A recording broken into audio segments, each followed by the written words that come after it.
Hey, good morning. Welcome to Morning Joint. We are Respect My Region. Got Mitch, who you know and love. I am Dani WestCoast. I will be joining in every now and again. So thank you guys so much for joining us Monday morning. We've got a couple of super hot topics, cannabis, music, all of the above. Mitch, I'll let you take it away for a little bit. Awesome. Yeah, we're on like the 42nd episode of the Morning Joint or something like that. I don't like keeping track of this, man. Joey started it, so I'm just going to continue on with that every time I do the description. I can build off the last one, but I think we're on the 42nd. We're changing it up a little bit this morning, as Dani said, joining in to help co-host and cover this latest in music and cannabis industry news. And as always, our newsletter should be in your inbox. I just got the MailChimp notification on my phone about 14 minutes ago that landed in everyone's inbox. So if you're subscribed, go ahead and check that out. Maybe you already did. Maybe check it out later today. If you're not subscribed, you can email us at info@respectmyregion.com and we'll get you subscribed to the list. So we're going to be going through some of the news in cannabis and music today. Dani, I'll let you kick it off with our first topic in the cannabis sector. Wonderful. Yes. So this is a topic that is super close to my heart. It involves a legacy brand, 40 Tons. I have been personally in the cannabis space for about 8 years now. So I love following brands that have been around for a while, even brands that have been around from medical to the recreational market days. So we have the legacy brand 40 Tons bringing some holiday cheer to families in need. On December 3rd, they are actually hosting a holiday cheer event. They're providing a Canna Christmas for formerly incarcerated families or formerly incarcerated people whose families have been negatively impacted. These are primarily families that have been impacted from the war on drugs. This event is going to be held December 3rd at the Green Street building in downtown Los Angeles. It is supposed to be a charitable event, so a gift of $25 or more is kind of expected upon entry, giving back to the community. All of this work is based off of and continuing the legacy of activist Mickey Martin. If you're not familiar with him, definitely Google. He's done some really great things for formerly impacted families of formerly incarcerated folks. So if you do have a chance to look that up, if you do have a chance to give back, I highly recommend it. Our dollars, we can speak with our dollars, we can speak with our actions. So giving back to the community, if you don't plan on doing like any other volunteer work this holiday season, this is a wonderful way to get involved and give back and continue that wonderful work of some legacy cannabis activists for sure. Absolutely. And it's a celebration. It's going to be a party. It's going to be an event. Like Dani said, to get into the event, it just requires a gift of valued at $25 or more. But the thing about 40 Tons with this particular event is it's not just, they don't want to just celebrate the plant and just provide a sesh for people to just consume cannabis and and enjoy that. It's enjoying the plant, but also honoring those who have paved the way with their sacrifices. They've selected 5 families where one of the prominent members of the household is currently incarcerated.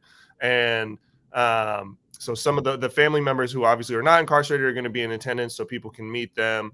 They've already raised $5,000 for these families, but looking to raise more money and provide gifts. This was inspired by the 40 Tons. The founding group of 40 Tons is L'Oreal and Anthony Allegretti and Corvain Cooper. Anthony and L'Oreal are married. Anthony served 2 years on a nonviolent cannabis crime while L'Oreal was at home with the 3 kids. So they definitely understand the complex of both being behind bars and having a family member behind bars during the holidays. And co-founder Corvain Cooper was actually sentenced to a mandatory life sentence for a nonviolent cannabis crime where he ended up serving 8 years. And Mickey Martin was somebody that helped provide gifts for his family while he's incarcerated. And it's just powerful because, for 8 years while he was serving, it wasn't just like dad's going to be home in a year or two. It was dad's never going to come home. So it's a blessing to have him free, and it's a blessing to have all 3 of those just not forget kind of where they came from and making sure they're taking care of the other people who are not free. It's going to be a great cause, December 3rd at Green Street. I likely will not be in the building because I'm back at home in Seattle and I'm not catching a flight for anything for the rest of the year. But if I was, this would definitely be high up on my list. And anyone in the LA, SoCal area, it's definitely a great thing to come out, celebrate, have fun, party, but also, again, not forget those cannabis prisoners. The next docket on the news is RMR Legacy Smalls, our SKU. I got the bag right here. 7-gram Smalls is available in California. We're at on 8 menus of dispensary and delivery locations across predominantly SoCal. There's a list. There's an article in here. There's a list. I'm trying to think off the top of my head. We got Valley Pure, LB Collective, Green Lion, Cal Green, Mother's Nature's Remedy, Market Run. One of those Valley Pure has 3 locations, so that's why we're 8 menus. I can't remember all of them, but I believe that should be the majority of them. We're coming to more stores. We're working on getting some more inventory, but Legacy Smalls is basically centered around, I'm a legacy weed dealer, buying from legacy cultivators, and we want to provide a product that has the quality and the price point for the legacy consumer. That motto will likely be brought to Washington and other states, but right now we're in SoCal. So check that out. We got a couple new flavors. I got the bag right here. There's nothing in it. We empty, but this is the bag for the Dedication OG, which has been one of our biggest selling SKUs. But right now I know we have the Dedication OG, the Red Runts, and the Sherblato 47. The Red Runts and Sherblato 47 are hitting menus real quick. So check that out. And then our next topic, maybe we got a little bit of education. We're switching it up. If you check in the description, there's a link to Dani's great informational Instagram post. But I'll let you take it away on what's going on with kind of these hemp derived drugs. Some people might be aware of it, and some people might still not be clear. I still get questions from family members and industry professionals alike, kind of every week about this topic. Totally. Yes. Thank you so much. So education is huge to me. I have a background from cannabis retail through lab testing, through working with brands, from flower to edibles. So quite some knowledge that I want to share with you guys. It brings me a lot of joy sharing this educational tips from the cannabis space. Hemp-derived cannabinoids are a hot topic, and I don't think the topic is going to cool down anytime soon.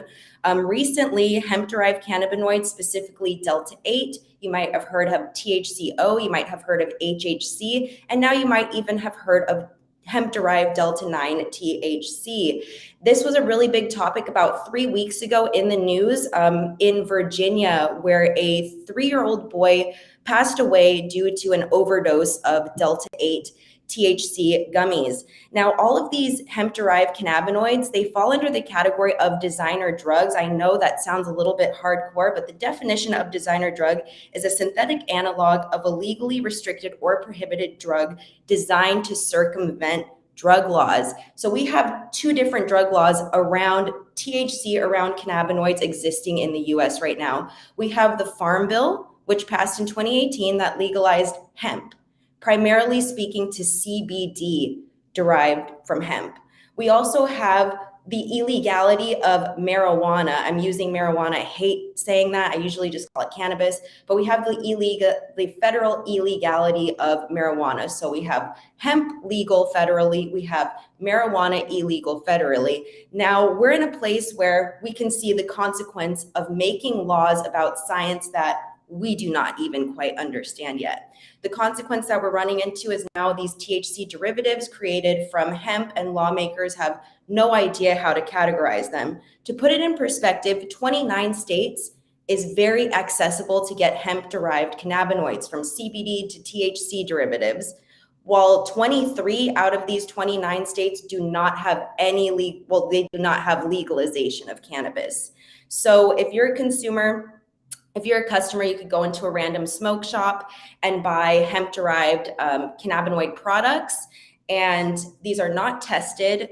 They're not verified for consumer safety. In a big study that was just done by the FDA, pulled some samples and issued a warning to a lot of these manufacturers just last week of these hemp-derived cannabinoids, stating that they found a ton of heavy metals in all of the products. So heavy metals are cadmium, arsenic, mercury, and lead. As we know, lead, mercury, arsenic, those have really, really toxic and awful consequences to the body.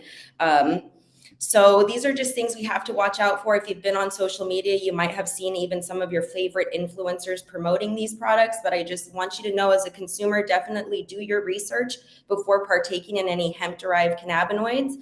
If you hear hemp-derived cannabinoids in the news, that is what they are talking about. They are talking about synthetic cannabinoids created from hemp, generally starting with CBD and converting that through chemical processes. So just arm yourself with knowledge if you're a consumer. Do your research into these products. I'm not saying that all of them are awful, especially if you live in a state where you still want the medicinal benefits of cannabis, but it's not legal. Totally understand where you're coming from, where you may want to try some of these products, but do your due diligence, do your research, and just understand that we have a long way to go until these are regulated or technically safe for consumption.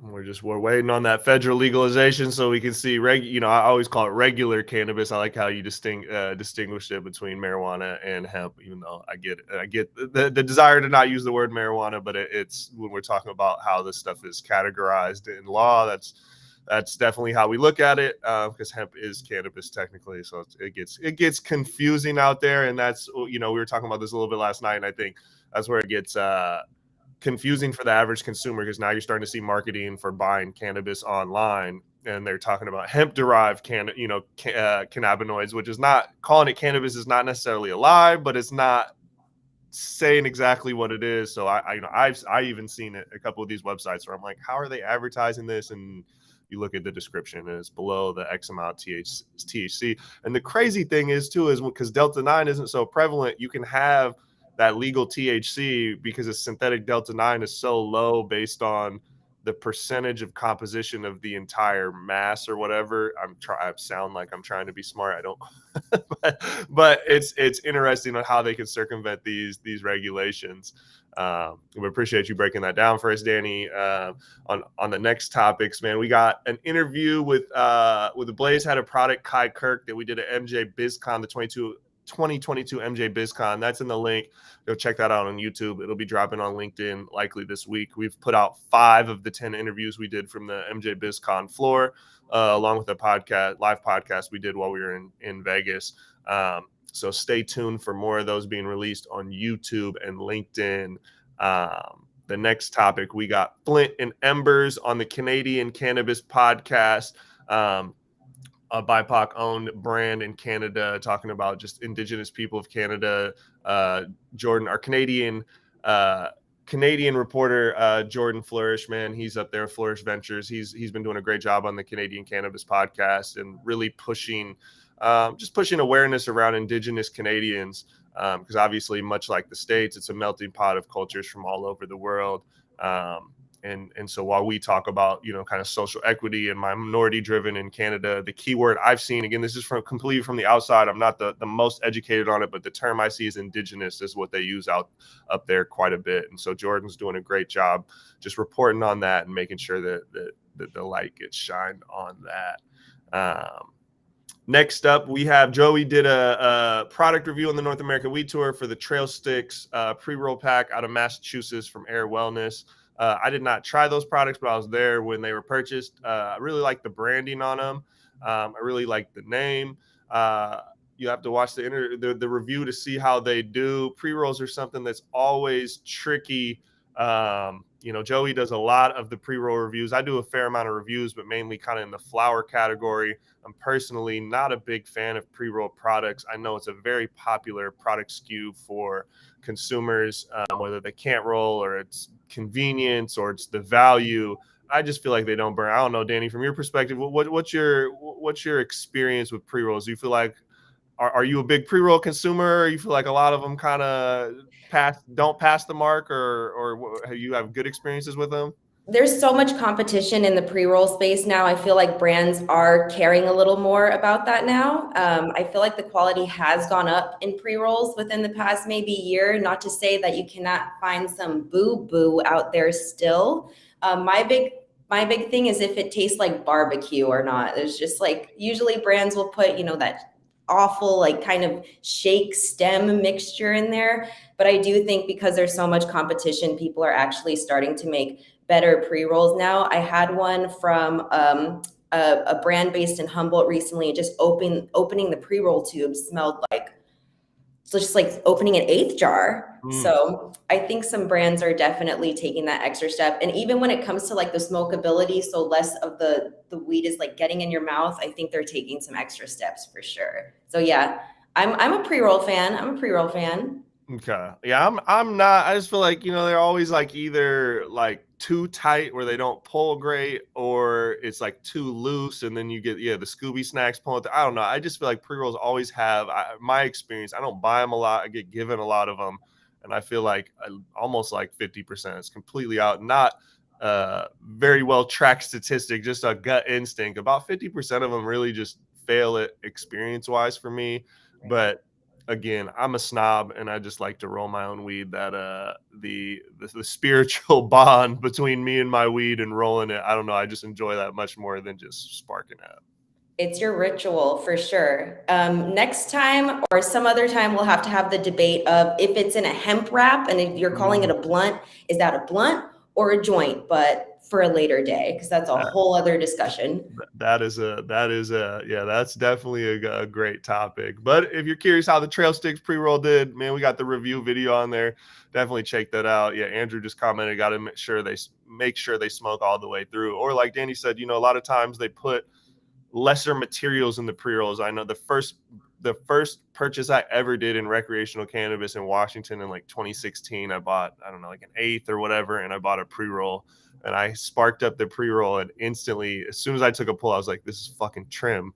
From someone that had sold and dealt with a lot of cannabis products for many years, I am very familiar with the smell and the taste of trim. And I remember I wrote this company a letter on their website that no self-respecting cannabis consumer would ever put. Well, no self-respecting would ever put trim in a joint. I do know from when I used to jug, people would buy trim to roll up blunts with me. I would definitely make fun of them when they did it, because that's just gross. So that's why I say I know consumers will do it, but no self-respecting consumer will do it.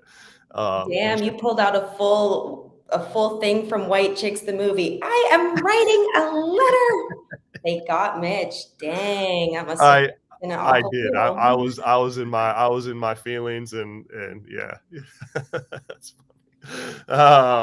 Moving on. We'll move on from the trim the disgusting trim pre-rolls. And that's not what the Trail Sticks are, by the way. So I hate to go on that tangent while we're highlighting that product. Check it out. We're just talking about pre-rolls in general. Moving into music news. Man, a really dope record called Sir Mix-a-Lot dropped out of the Pacific Northwest, from Lewie and Mafi D. And so for those that aren't familiar with the greater Seattle region, Seattle and Tacoma are two separate cities, even though we share the same airport, SeaTac, and a lot of people think Seattle, Tacoma, it's the same thing. It's much like you're talking about, obviously not the same scale, but you're talking about the Bay between Oakland, San Francisco, Hayward. It's the Bay Area. They're right there, but they're completely separate worlds, somewhat separate cultures, separate demographics. And traditionally, there's been a lot of tension between Seattle and Tacoma, whether it's in the streets or just in culturally in general. As they are different worlds, they do work together and collaborate, but there's been some tension there. And in the hip hop music scene, there hasn't been a ton of collaboration. Seattle usually gets the limelight. It is the bigger city. It is more well known. It is home to the sports teams. It's where a lot of those companies are headquartered out here. So it's not surprising that Seattle, and it's a bigger city, so it gets the credit. But if you're from out here, we call Seattle the town, and then ironically, Tacoma is Tack Town. So they both have town. And Lewie is one of the biggest artists, rappers from Tacoma. Mafi D is one of the biggest up and coming rappers from Seattle. Lewie's from the Hilltop, iconic neighborhood in Tacoma, and Mafi D's from the iconic Seattle Central District in Seattle. So seeing these two dudes on a record is just super dope for the region. Both these guys are really grinding to get out of the city. Louie's actually been living in Atlanta for a while, signed a deal. Mafi D's likely on his way. But when people think about hip hop in Seattle, outside of this area, Macklemore is obviously the poster child. And then what the name of this song, Sir Mix-a-Lot, that's kind of our other claim to fame when it comes to hip hop. And Mix is dope. He's an icon out here. He's done a lot for people. But when you think of Sir Mix-a-Lot's music, or you think of Macklemore, it's not always the sound of the streets, the sound of hip hop. So from an outside looking in, nobody looks to or kind of wants or understands that there is a street music coming from this area. And then if you look at this area in general, there's traditional media, traditional platforms do not show love to these guys. Lewie, actually, the craziest story, Lewie's one of my friends, but one of his bandmates and best friends was murdered at one of his shows. And just due to his ties to the streets, the local gang task force credited Lewie and his group MKF as gang members, and they essentially banned them from not just promoting in Tacoma, but banned them from promoting in the entire state. They canceled an entire tour, and this actually happened to another street rapper from Seattle, Fado Luciano, years ago when he was about to get signed on the Rise. One of his friends was killed at his show. Somehow, even though he was a victim, much like Lewie, they get blamed and profiled by the police out here, and then their means to get up out the streets are completely stopped. So Lewie, even while dealing with that, has still been having a meteoric rise out here. A lot of the NBA players from the area, from Avery Bradley, Isaiah Thomas, Corey McLaughlin, all those guys really ride for Lewie and been putting on for his music. But this is just a dope song, and I like that they named it Sir Mix-a-Lot, because when you think of hip hop, Sir Mix-a-Lot's one of the people you know from out here. But he also isn't. While he is from, Sir Mix used to be in the mix and is from the neighborhood, a lot of people don't necessarily credit him for that. So there's a line on this song where he's like, moving like Sir Mix, or this ain't Sir Mix-a-Lot, but we in the mix a lot, saying, we kind of come from a different background than a lot of people are looking at that doesn't get shine out here. Super dope song. Check that out. Moving next on the music news, Atlantic Records was accused of using bots on music videos. If you go to the article, it's on XXL Mag. There's some screenshots of some YouTube videos where it's just clearly bot comments, and bot not as in obviously purchased as in bot, but bot as in robot, fake comments in general. And so this has been a big thing that they've accused a lot of major labels of using on mainstream artists, from Spotify, they call them stream farms, to bot farms for YouTube to just help, or even Instagram bot farms to help kind of boost the algorithm to put these things in position. But it's just funny. There's like multiple Don Toliver, Lil Uzi Vert, multiple Atlantic artists are all getting hit. So it's clear, reading between the lines, that Atlantic is paying some bot farms to promote their music. I know you read the article, Dani. I'm curious kind of your takeaways on the topic. Yeah, no, I think this is just such an interesting topic in general. I honestly didn't even know you could use bots on YouTube. I'm super familiar in the content creation world of people doing that for Instagram engagement and whatnot, but it just really goes to show sometimes you can't even believe what you see. The perceptions on the internet are just nuts. So live an authentic life, people. Don't care about all the likes and the views that you're getting on social media. I mean, even people like at Atlantic Records are getting caught for being inauthentic. So just be your authentic self. That's my major takeaway from this, is just be your authentic self and don't lie about the engagement, because if your fans like it, they're going to come. Totally understand positioning yourself strategically, but at the end of the day, paying for fake engagement just doesn't seem like the right strategy anymore. So hopefully we see a kind of a shift in all the kind of content we're seeing on the internet, even where people actually want that real kind of authentic connection again, and we move away from all of these just totally paid content things. So I thought this was pretty interesting topic for sure. Hopefully it shakes up music. That's French Montana was accused of the Spotify stream farms, as sort of some other artists, and it's just interesting to see, paying for clout. Even, a lot of people, they say fake it till you make it. We're talking about artists that have already made it and they're still faking it. And obviously, like Dani said, there is some strategic advantage to, doing a little bit of artificial boost to get yourself boosted in the algorithm, and then you get access to more real people. I get the strategy behind that. And as things get more kind of crowded and competitive, it is more difficult to fight. There's a lot of dope music coming out at a big level. But it is funny to see at some of the biggest artists in the game, side of the biggest label, are using some kind of blatantly obvious. I guarantee what happened is somebody signed a contract somewhere with someone that promised that somewhere they knew that it wasn't all real, but were likely told that there was some realness to it. And, they're getting exposed right now, and somebody might be getting fired. So I'm curious to see how it develops, or if it just blows over and we see that to continually be used. But much like you said, Dani, I look forward to, the problem with these algorithms is once people figure them out, then they get abused and then it changes. So I'm kind of looking forward to the next change, that we can move away from, this blatant misuse of them. Next on the topics is we got Drake and 21 Savage. They've been doing a lot on just like Clubhouse and just chatting. And the 21 got caught up saying some stuff.